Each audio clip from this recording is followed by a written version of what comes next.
이 시간부터 우리는 제4과 사죄의 확신을 공부하도록 하겠습니다. 지난주 우리는 승리의 확신까지 공부를 했죠. 승리의 확신을 공부한 이후로 우리는 유혹을 반드시 이길 수 있다, 승리할 수 있다라는 것을 배웠지만 또 인간의 연약함 때문에 또 실패할 수 있습니다. 죄로 인해 무너질 수 있습니다. 그렇다고 해서 신앙생활이 끝나는 게 아니죠. 하나님은 죄로 인해 유혹에 의해 쓰러지고 무너진 사람들을 다시 회복시킬 수 있는 길을 열어놓으셨습니다. 다시 우리가 자백하고 하나님 앞에 나아가면 하나님은 다시 우리 죄를 사하시고 또 우리가 믿음으로 살아갈 수 있는 길을 열어놓으셨는데 그것이 바로 우리의 죄를 용서해 주신다는 거죠. 그래서 우리가 승리의 확신을 공부한 이후로 오늘은 사죄의 확신, 용서의 확신을 공부하도록 하겠습니다. 먼저 선구절인데요. 요한일서 1장 9절 만일 우리가 우리 죄를 자백하면 그죠? 자의를 자백하면 저는 미쁘시고 오로사 우리 죄를 사하시며 모든 불의에서 우리를 깨끗게 하실 것이요. 자백입니다. 나의 죄를 고백하는 거죠. 여기 보면 회개와 자백의 차이가 있는데요. 우리가 하나님을 떠나서 세상으로 가고 있었어요. 그죠? 하나님이 계신데 세상으로 가고 있었어요. 그러다가 어느 날 다시 하나님께로 돌아갑니다. 이 돌아가는 터닝 포인트가 바로 회개입니다. 그래서 회개하고 하나님께로 돌아가지만 그 사이사이 죄를 짓고 넘어질 수가 있겠죠. 그래서 실제적으로 회개는 한 번입니다. 이거 회개, 그죠? 회개는 한 번인데 수시로 그래서는 안 되겠지만 어쩌다가 이렇게 잘못해서 죄를 짓게 된다면 수시로 자백할 수 있는 기회를 줄 수 있다. 하나님은 그렇게 자백의 기회를 주셨다. 그게 바로 자백입니다. 그래서 묵상 문제를 한번 풀어볼게요. 하나님께서 당신의 죄에 대해서 당신이 무엇 하기를 원하십니까? 자백하기를 원하신다. 그러니까 죄를 인정하고 고백한다는 것이죠. 자백은 바로 죄를 인정하고 고백한다. 영어로 confess인데요. confess의 con은 접도 with와 함께 씁니다. 뭐뭐와 함께. 그러니까 성령께서 내 죄를 지적하실 때, 양심이 내 죄를 지적할 때 동의하고 그리고 입으로 시인하여 고백하는 게 바로 자백이죠. 그래서 하나님 어떤 분이시기에 우리의 죄를 용서해 주십니까? 미쁘시고 의로우시다. 미쁘시다. faithful, 신실하시다. 그리고 의로우시다는 공의로우시다. 공의롭다. 공의로우시기 때문에 예수의 보혈에 의지해서 나아가면 예수님 하나님도 우리 죄를 용서해 주시기로 약속하신 분이에요. 당신이 죄를 자백할 때 하나님 또 어떤 일을 하십니까? 우리 죄를 사해해 주시지만 뿐만 아니라 모든 불의에서 우리를 깨끗게 해주신다. 그러니까 내가 생각나는 죄 하나를 자백하면 그러니까 어린아이가 온몸이 더럽지만 제 수준에는 내 손이 너무 더러워 엄마 손 좀 씻어주세요 이렇게 하면 엄마는 손만 씻어주는 게 아니라 온몸을 다 깨끗이 씻어주시겠죠. 그처럼 하나님도 내가 생각하고 내가 깨달은 죄 하나 사해달라고 자백을 하지만 하나님은 모든 불의에서 다 깨끗이 씻겨주신다. 비누예화입니다. 깨끗이 씻겨주시니까 우리가 생각나는 것이 있으면 반드시 자백하면 하나님은 내 죄를 사해 주실 뿐만 아니라 모든 불의에서 깨끗하게 해주신다. 이것이 바로 자백에 대한 묵상 문제였습니다. 그럼 첫 번째 1번 당신은 자신에 대해 무엇을 인정해야 됩니까? 요한일서 1장 8절이나 요한일서 1장 10절 요한일서 1장 9절로 해서 앞뒤 말씀이죠. 만일 우리가 죄 없다 하면 스스로 속이고 또 진리가 우리 속에 있지 아니할 것이라. 예수 믿고도 여전히 죄가 남아있다는 거죠. remain sin. 그죠? 여전히 죄가 남아있다. 구원파들은 죄가 하나도 남아있지 않다. 완전히 죄를 사함받았다라고 얘기하지만 성경은 그렇게 얘기하지 않습니다. 죄가 남아있고 그 육신과 계속 싸워야 되고 늘 성령을 의지해서 죄를 죽이며 살아가야 된다. 그래서 육신대로 살면 반드시 죽을 것이로되 영으로서 몸의 행실을 죽이면 살리라. 이것처럼 계속 내 안에 남아있는 죄와 싸워야 된다고 얘기를 하고 있습니다. 그것이 성화의 삶이죠. 또 만일 우리가 범죄하지 아니하였다 하면 하나님을 거짓말하는 자로 만드는 것이니 또한 그 말씀이 우리 속에 있지 아니하리라. 하나님 말씀이 있으면 계속 우리는 그 말씀에 빗대어서 죄를 발견할 수밖에 없어요. 그리고 율법을 우리에게 주신 것도 죄를 깨닫게 하시려는 것이죠. 그래서 우리가 늘 자기 자신을 어떻게 해야 될까요? 그 다음 문제입니다. 당신은 죄에 대해 어떤 태도를 가져야 됩니까? 시편 139편 23절 24절. 하나님이여 나를 살피사 내 마음을 아시며 나를 시험하사 내 뜻을 아옵소서. 내게 무슨 악한 것이 있나 보시고 나를 영원한 길로 인도하시옵소서. 다윗이 늘 자기를 살폈다. 나를 살피사 내 마음을 아시며 나를 시험하사 내 뜻을 아옵소서. 자기 자신도 알지 못하는 자기 자신의 마음 속에 있는 죄, 남아있는 죄, 욕망, 더러움, 정욕 이런 부분들을 계속 살피는 게 필요합니다. 뿐만 아니라 시편 38편 18절 내 죄악을 구하고 내 죄를 슬퍼합니다. 죄를 뭐 하는 거죠? 네, 죄를 슬퍼하는 거예요. 진짜 회개는 죄를 즐기는 게 아닙니다. 죄의 쾌락으로부터 구원을 받는 거예요. 진짜 예수 믿고 구원받을 때 죄가 좋은데 어쩔 수 없이 죄를 즐기고 싶은데 어쩔 수 없이 예수 믿어서 죄사함 받는다 이게 아니라요. 죄를 즐기고자 하는 죄의 쾌락으로부터 죄가 진저리 쳐지고 죄가 싫어해서 죄를 미워해서 예수 믿고 구원받았기 때문에 늘 언제나 우리는 뭐예요? 죄에 대해서 슬퍼야 됩니다. 왜 슬퍼야 되죠? 하나님이 싫어하시니까. 또 그 죄가 나의 인생을 망가뜨리고 불순종이 저주와 더러움과 심판으로 우리를 이끌기 때문에 죄가 무엇인지 아는 사람은 반드시 자기 자신을 살펴야 되고 그리고 죄에 대해서 아파야 되고 슬퍼해야 되고 애통해야 되는 거죠. 그 다음 문제 3번입니다. 그러면 3번 죄를 자백함과 동시에 무엇이 따라야 합니까? 죄를 인정하고 고백하는 것과 동시에 뭐예요? 죄를 숨기는 자는 형통치 못하나 죄를 자복하고 뭐 하라는 거죠?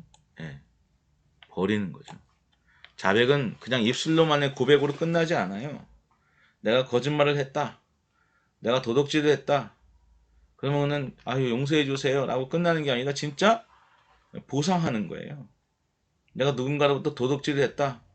삭개오처럼 회개하고 나서 내가 누구에게 토색한 것이 있으면 뭐 4배를 더 갚겠나이다. 이렇게 자기 자신의 죄를 자복하고 반드시 보상하는 버리는 자가 하나님으로부터 불쌍히 여김을 받는다는 거죠. 그냥 숨겨놓으면 형통하지 못합니다. 하나님은 죄를 정말 싫어하시는 분이기 때문에 우리가 죄를 숨긴다고 감출 수 있는 게 아닙니다. 하나님 말씀은 살았고 운동력에서 좌우에 낯선 어떤 검보다 예리하여 혼과 영감이 관절과 고수를 찔러 쪼개며 또 마음의 생각과 뜻을 감찰하십니다. 주님 마지막 그날 우리를 다 열어놓으실 거예요. 은밀한 것까지 다 열어놓으실 거예요. 블랙박스처럼 다 우리가 무슨 짓을 했는지 빨리 숨기지 말고 버리고 회개하는 은혜가 있어야 됩니다. 자, 그러면 어떻게 해요? 우리가 자백하면 1번, 2번, 3번을 통해서 자백은 죄를 인정하는 거고요. 죄에 대해서 살피고요. 죄에 대해서 슬퍼하고 애통해하고 그리고 죄를 자백함과 동시에 실제로 그 죄를 끊어야죠. 그만둬야죠. 그렇게 정말로 진정한 자백이 일어난다. 그러면 하나님은 어떻게 하시죠? 저는 미쁘시고 의로우사 우리 죄를 사하시며 모든 불의에서 우리를 깨끗게 하신다. 그 시편 86편 5절. 하나님은 어떤 분이십니까? 주는 선하사 사유하기를 즐기시며. 감사하죠. 우리가 죄를 자백하고 죄 용서를 구할 때마다 너 또 죄 졌냐?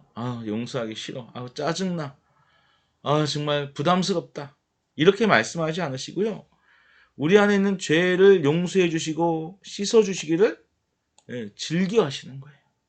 부모가 자기 자식을 씻기면 한 번 씻기고 또 나가서 애가 씻겨 나서 이제 재우려고 하는데 또 나가서 막 흑장난을 하고 또 막 운동을 하고 땀을 흘리고 들어오고 또 막 애들끼리 노는 하고 또 침대에서 또 막 먼지구덩이를 쓰고 또 이렇게 땀을 흘리고 엄마는 어떡하죠? 또 씻겨주기를 싫어해요. 귀찮아해요. 네, 막 난리가 나죠. 그러나 하나님은 언제든지 선하셔서 용서해 주시기를 즐기신다. 그리고 주께 부르짖는 자에게 인자하심, endless love, 끝없는 사랑으로 후하심으로 우리의 죄를 사하시기를 원하시고 계신다. 이것이 하나님의 마음입니다. 그러니까 언제든지 너희 중에 누구든지 지혜가 부족하거든 후히 주시고 꾸짖지 아니하시는 우리 하나님은 후하십니다. 그리고 또 왔냐고 짜증내지 않으시고 꾸짖지 않으시고 사유하기를 즐기시는 하나님. 그럼 제사함의 근거는 뭘까요? 당신이 제사함을 받는 근거는 무엇입니까? 그의 피로 말미암아 예수님이 우리의 죄를 하나님이 우리의 죄를 사하시는 건 예수님이 흘리신 보혈의 피 때문입니다. 예수님이 이미 하나님의 말씀이 순종함으로 십자가에서 흘린 피로 우리의 죄를 용서해 주셨어요. 그래서 구속 곧 죄사함을 받습니다. 그래서 하나님이 솔직히 죄 용서해 주기 싫어. 그래도 예수님이 피 묻은 손으로 오셔서 하나님 앞에 나아가서 하나님 내가 저 사람을 위해서 피를 흘렸나이다 하고서 변호하시면 대언자 되신 예수님이 그 피로 나아가면 하나님도 공의의 하나님이기 때문에 용서하기 싫어도 용서해 주셔야 된다. 그래서 그리스도의 희생에 대한 히브리서 10장 12절은 무엇을 하고 말합니까?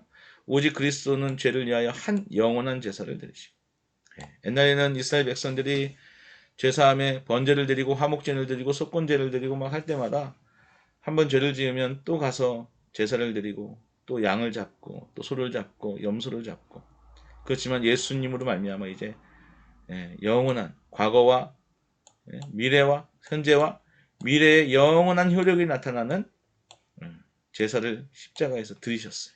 그리고 하나님 우편에 앉아 계셨어요. 그리고 그 영원한 제사를 드리신 예수님이 하나님 우편에 앉으셔서 우리를 뭐 하시고 계세요? 변호하고 계시죠. 대언자 되신 예수님이 변호하고 계십니다. 그래서 우리는 언제든지 예수님을 의지하여 죄사함을 받을 수 있다. 이것이 바로 예수님의 희생의 능력이고 효력입니다. 그래서 우리는 언제나 죄를 자백했다. 죄를 졌네요. 나 같은 건 어떡하죠? 그러나 주님은 70번씩 7번이라도 용서하라고 하신 주님은 그 긍휼이 풍성하셔서 언제든지 우리가 진정으로 죄를 자백하고 죄를 싫어하고 죄를 증오하고 죄를 졌던 것에 대해서 막 정말 애통해하고 아파하면 하나님은 언제든지 우리 죄를 사하시기로 그렇게 할 수밖에 없는 보혈의 피로 우리를 용서해 주실 것이다. 그러니 언제나 우리는 제사를 드릴 수 있다. 이런 말씀입니다. 그럼 7번 당신이 이미 자백한 죄에 대해서 계속 죄의식을 느끼고 있는 것은 어리석은 일입니다. 왜 그렇습니까? 또 저희 죄와 저희 불법을 내가 다시 기억하지 아니하여. 하나님은 우리는 기억하고 있어. 옛날에 어떤 교수님한테 회개하고 예수 믿었는데 자꾸 옛날 죄가 생각납니다. 그랬더니 교수님이 하시는 말씀이 그것은 이벤트다. 그래 이벤트. 과거에 네가 이러이러한 죄를 졌는데 내가 너를 용서해 줬다. 그러니 그 힘으로 열심히 살아라. 하면서 우리에게 마치 생일날 이벤트를 해주는 것처럼 축하 쇼를 해주는 것처럼 하나님이 다시 기억나게 해줄 수 있다. 그러나 중요한 건 우리 하나님은 정말 자백하는 사람, 진짜 회개하는 사람의 불법을 다시는 기억하지 않으신다. 그죠? 얼마나 감사합니까? 그래서 완전한 용서에 대한 다른 성경 구절들이 있어요. 이사야 43장 25절. 나는 나를 위하여 내 허물을 도말하는 자니 내 죄를 기억하지 아니하리라. 이스라엘 백성들을 향해서 제발 좀 너희들이 바벨론 포로로 끌려갔다 다시 돌아오지만 내가 너희들은 내 것이다. 내 소유다. 반드시 돌아오게 할 것이다. 우상 숭배하지 말고 이제 나한테 와서 나하고 변론하자. 내가 너 죄를 용서해 줄게. 그래서 고백만 하면 우리의 허물을 도말하시고 다시는 기억하지 않으신다고 약속을 하시는 거예요. 다시는 기억하지 않으신다. 어느 정도냐? 미가서 7장 19절 보세요. 다시 우리를 불쌍히 여기셔서 우리의 죄악을 발로 밟으시고 완전히 짓밟으시고 우리의 모든 죄를 깊은 바다에 마치 깊은 바다에다가 반지 하나를 빠뜨리면 찾을 수 있습니까? 없습니까? 없는 것처럼 우리의 모든 죄를 사하신 죄를 다 뭐 하신다고요? 찾을 수도 없고 꺼내놓을 수도 없게 그거 가지고 다시 마귀가 와가지고 얘 보세요 얘 이런 죄 지었어요 하면서 들춰내는 증거가 찾을 수 없을 정도로 깊은 바다에 던져 놓으셨다. 얼마나 감사합니까? 마지막 18번입니다. 마지막 8번. 하나님의 용서하심을 체험한 당신은 다른 사람들에 대해 어떠한 태도를 가져야 됩니까? 서로 인자하게 하며 불쌍히 여기며 진짜 서로 용서하기를 하나님이 그리스도 안에서 너희를 용서하신 것 같지 않아. 임금이 종에게 1만 달란트 빚진 것을 탕감해 줬죠. 그죠? 얼마나 감사합니까? 근데 자기 동료 친구에게 100다나리온 빚진 것은 그렇게 용서받고 정말 은혜를 받았으면 넉넉한 마음을 가지고 세상에 1만 달란트를 빚졌으면 그게 얼마입니까? 어마어마한 액수를 탕감받았으면 정말 은혜에 감사한 거 아닙니까? 우리도 마찬가지죠. 하나님의 용서하심을 받았으면 다른 사람에 대해서 어떻게 해야 돼요? 서로 인자하게 하며 불쌍히 여기며 서로 용서하기를 하나님이 그리스도 안에서 너희를 용서하신 같이 해야 되는데 이 친구는 자기 친구를 자기 동료의 100다리론 빚진 것을 탕감해주지 않고요. 막 그것으로 더 괴롭히니까 원래 임금이 그 종을 그 사실을 알고 불러서 갔다 오게 가더라. 뭔지 모르는 내가 얼마나 큰 죄를 용서함 받았고 그 죄를 용서함 받기 위해서 하나님이 지으신 대가와 그 보혈의 값진 은혜가 뭔지를 모르면 우리는 서로 얼마나 큰 죄를 용서함 받는지 모르면 서로 불쌍히 여기지 않고 서로 용서하지 않죠. 그래서 갇히는 거예요. 그래서 우리가 정말 구원받은 자로서 남을 용서하지 못한다 그러면 아직 내가 용서받지 못했다든지 아니면 내가 용서함 받는다는 그 큰 은혜가 뭔지 모르기 때문에 다른 사람을 용서하지 못하는 경우들이 있습니다. 그래서 정말로 자백하고 하나님으로부터 용서의 확신을 받으면 그래서 그냥 내가 용서함 받는 게 아니죠. 단순히 그냥 내가 오늘 회개기도 한번 했으니까 옛날 뭐 수련회 가서 종이에다가 죄진 거 다 넉넉 적어놓고 하나님 우리의 죄를 회개합니다. 용서해 주세요 해놓고 활활 타오르는 장작불에다가 그 종이를 다 불에 태운다고 진짜 용서함 받는 겁니까? 아닙니다. 용서의 주체는 하나님이십니다. 그래서 정말 내가 용서함 받았다. 솔직히 사제의 확신을 공부하면서 우리가 말씀으로 그냥 하나님 분명히 다시 기억하지 않으시고 내 모든 죄를 도말하시고 또 뭐 바다 깊은 곳에 우리의 죄를 다 빠뜨리셔서 다시는 기억하지 않는다. 맞습니다. 말씀으로 맞지만 정작 중요한 건 성령 하나님이 정말 내가 너의 죄를 사했노라 하나님이 너의 죄를 용서하신 걸 내가 봤다 하면서 목격자로 성령님이 하나님 보좌의 그 재판석에서 제사함 받는 것을 보신 성령님이 친히 우리 영과 더불어 우리가 용서함 받았다는 것을 증언하시고 확증할 때까지 기다리는 것 그리고 그 응답을 받는 것도 사실 너무너무나 중요합니다. 왜요? 우리가 그냥 단순히 고백하고 자백했다고 용서함 받았다고 끝나면 그게 얼마나 값진 것이고 그가 얼마나 축복된 것이고 그가 얼마나 큰 사랑인지 모르기 때문이에요. 그래서 하나님은 죄를 지었을 때 용서의 확신을 주실 때까지 솔직히 영혼의 고통과 애통의 슬픔을 느끼게 하십니다. 왜요? 그 애통의 슬픔을 느끼면 느낄수록 정말 그 사랑이 더 커지는 것이고 그 용서의 은혜를 더 풍성하게 가짐으로 다른 사람에 대한 태도나 신앙생활의 어떤 태도가 완전히 바뀌기 때문이죠.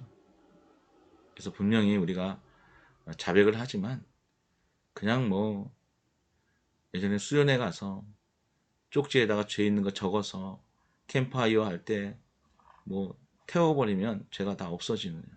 물론 그건 시각적으로 공부가 될 수도 있겠지만 진짜 죄를 용서하시는 건 그 용서의 주체는 하나님이십니다. 그러니 내가 진짜 자백했다면 진짜 그 죄를 행해서 애통해야 하고 죄에 대해서 정말 슬퍼해야 되고 다시는 그 죄를 짓지 않도록 하나님을 경외하며 계속해서 자신을 살피고 돌이키며 용서를 구했을 뿐만 아니라 보상도 하는 그런 진정한 자백이 있을 때 하나님은 우리에게 진정한 용서의 확신을 갖게 해 주실 수 있을 것입니다.